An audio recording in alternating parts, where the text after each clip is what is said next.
রাম নারায়ণ রাম। গুরু যা বলে দেন, শয়নে স্বপনে আহারে বিহারে ভিতরে ভিতরে আউড়ে যাও।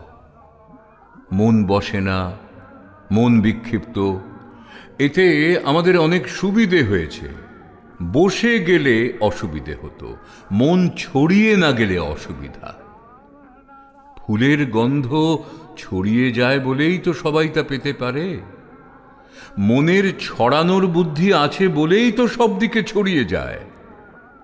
তুমি জপ করে যাচ্ছ, তুমি ছড়াতে পারো না, মন কিন্তু ঠিক ছড়িয়ে যাচ্ছে, ধোঁয়ার মতো ছড়িয়ে পড়ছে।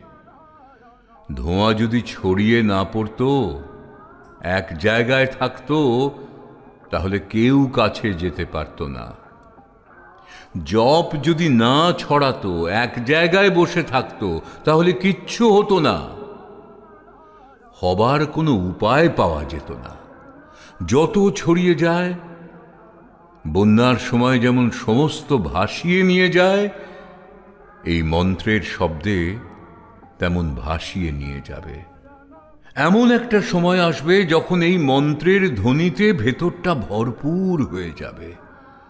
শ্যাওলা পানা অন্য সময় কিন্তু কোথাও খুঁজে পাওয়া যায় না। যেই বর্ষা এলো, অমনি জেগে উঠে চারিদিক ছেয়ে যায়।